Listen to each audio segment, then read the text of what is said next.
A few weeks ago, I ranked every team that's ever played in the Premier League based on their average points per season, which produced some interesting results. During that video, I asked for some suggestions as to how I could rank the same teams in other ways, and among others, I was sent this suggestion. Could I rank them all by average points except give them 0 for a season they've spent outside the Premier League? Well, as I'd be dividing every team's total points by the 32 years the Premier League's been running before this season, it would work out exactly the same as if I just ranked them on total points. So here are the 51 teams that have ever played in the Premier League ranked by their total points, going up to the end of the 2023-24 season. I have noted the other suggestions I got, and again, if you have any other ideas of how to rank these teams, please let me know in the comments, and let's start. And unsurprisingly, with the teams who have only spent one season in the Premier League. Luton Town were ranked right at the bottom in my previous list, and they unfortunately sit bottom of this list too. Their 26 points from last season is the lowest tally of any of the other Premier League teams, though Swindon Town just ahead of them had 4 more matches in which they gained 4 more points than Luton. I am going to be ranking these teams on points per game at some point, but just taking a quick look at the bottom two, Luton's points per game works out at 0.68, while Swindon's is 0.71, so the extra games haven't made a huge amount of difference here. Just ahead of them, we have Barnsley with 35 and Blackpool with 39, and then it's Huddersfield, who are the lowest ranked multiple season team with a total of 53 points.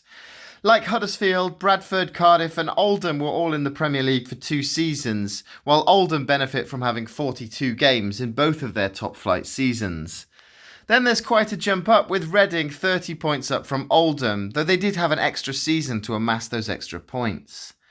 Brentford are the lowest ranked current Premier League side with 144 points, but they only need to get 28 this season to overtake Hull City, who have 171. But that's across 5 seasons. Ipswich sit on 224 points, a single point behind Sheffield United, though given they have already picked up more than 2 points this year, they're guaranteed to be ahead of them when I do this again.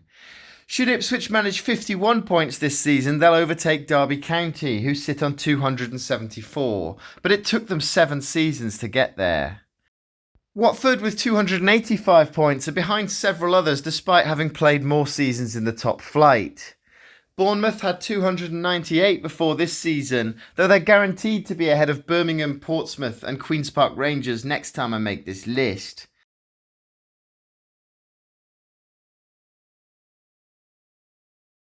Nottingham Forest are the next team on the list. They had 309 points before this season, so they've already overtaken Swansea City, who sit at 312. Brighton sit 30th on my list, and they've already overtaken Wigan in the current season, and they'll overtake Burnley should they get the easily achievable total of 31 points. Then a further 13 would see them overtake Charlton Athletic as well. Wimbledon sit in 26th place with 391 points, and Sheffield Wednesday are a single point ahead of them on 392. Norwich City and Coventry City are separated by 7 points, while Wolves are 22nd on 435. And Stoke City narrowly miss out on the top 20, so all of the remaining sides belong in the Premier League according to total points. West Brom are currently sitting in 20th with 490 points. Wolves could technically overtake them this season, but they'd need to finish with 56 points, which I think is highly unlikely, but still possible. And it does start to jump up a lot now. Bolton are 19th with 575, then Sunderland sit 18th on 618, though they've spent 3 more seasons in the Premier League than Bolton.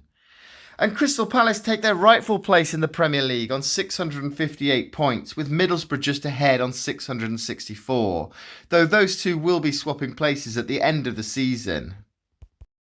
Fulham are 15th with 739 points, then Leeds and Leicester were separated by a single point, though Leicester will increase that gap this season with Leeds in the Championship currently. Blackburn Rovers have 970 points, and they're the highest ranked team who are playing outside the top flight currently. Southampton just outside the top 10 with a total of 1,088, and then West Ham sit in 10th, a couple of 100 points ahead of the Saints. Aston Villa and Newcastle both spent 3 seasons in the Championship and they're separated by less than 100 points. Then Everton are the lowest ranked team to play in every single Premier League season. Manchester City, despite having 5 less seasons to do so, have taken over 200 points more than Everton, and unsurprisingly they're the highest ranked team that hasn't played in every single Premier League season. But can you guess the order of the top 5? In 5th, and quite a lot of points behind the rest, are Tottenham with 1,913 points. And I think it's a bit of an ask to see them hit 2,000 this season. That'll probably be a goal for next season. Chelsea in 4th are separated from Liverpool by only 13 points, but I'd expect that gap to be extended somewhat by the end of the current season. And the top 2, carried through by their numerous battles in the late 90s and early 2000s, are Arsenal in 2nd and Manchester United at the top, almost 200 points ahead of Arsenal. So once again, Manchester United and Arsenal are the 2 best teams in Premier League history, but what did you think of my list? Let me know your suggestions for my next video in the comments, and please consider subscribing to my channel for more videos like this. Thanks for watching.